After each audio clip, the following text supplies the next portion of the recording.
ఆయనకి చదువు అంటే అంత ఇష్టం. ఎందుకంటే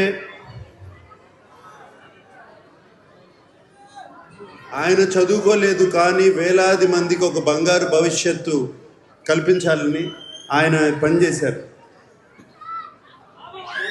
దానికి ఉదాహరణ ఏఎన్ఆర్ కాలేజ్ నుంచి వచ్చిన ఎంతోమంది ఉన్నారు. ఇప్పుడే మనం జస్టిస్ దేవానంద్ గారిని చూసాము.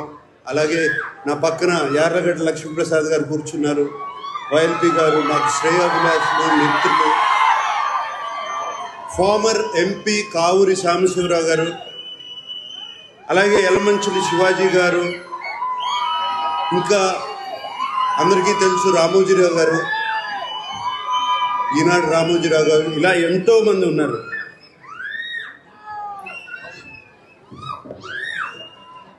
గారు, పద్మనాభ గారు, కైకాల సత్యనారాయణ గారు, శోభనాద్రి గారు, ఇలా ఎంతోమంది చెప్పడానికి ఎంతోమంది ఉన్నారు.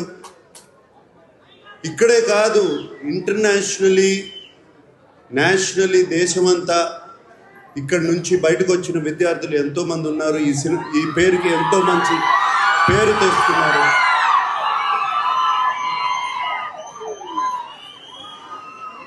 ఇక్కడ నేను కోరుకునేది, already ANR college management skill development start చేస్తున్నారని విన్నాను. దానికి రేపు నారా లోకేష్ గారు వస్తున్నారు ఇక్కడికి. అది చాలా సంతోషంగా ఉంది ఆయన రావడం. ఆయన వచ్చినప్పుడు మేనేజ్మెంట్ వాళ్ళు ఆయనకి చెప్పి దీన్ని ఒక పెద్ద ఎత్తున చేయాలని, అలాగే ఎమ్మెల్యే రాము గారు దీనికి తోడ్పడాలని మనస్ఫూర్తిగా కోరుకుంటున్నాను. అండ్ నన్ను ఇక్కడ వెల్కమ్ చేసిన కమిటీ వాళ్ళందరికీ థ్యాంక్ యూ. నన్ను ఇక్కడికి రమ్మంటాం, థ్యాంక్ యూ అండి. నా తరపున, మా అక్కయ్య సుశీల తరపున, అలాగే మా అన్నయ్య వెంకట్ తరపున, ఏఎన్ఆర్ ఫ్యామిలీ తరపున మేము ఈ ఏఎన్ఆర్ కాలేజీలో ఒక స్కాలర్షిప్ నాన్నగారి తరపున, అమ్మ తరపున పెట్టాలని మేమందరం అనుకున్నాము. దానికోసం మేము 2 కోట్ల రూపాయలు, అంటే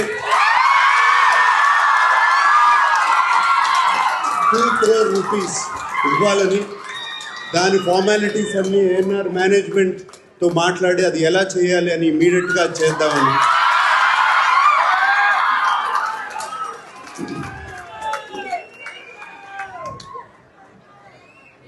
నాన్నగారు ఎప్పుడో 1,00,000 రూపాయలు ఇచ్చారు. ఇప్పుడు మేము అంత కూడా ఇవ్వలేకపోతే బాగుండదు. సో అందుకని అది ఇవ్వాలని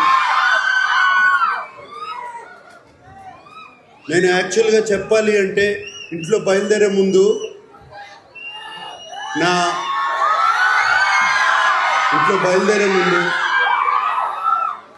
పిల్లలు, నా శ్రీమతి అమల, మీ అందరికీ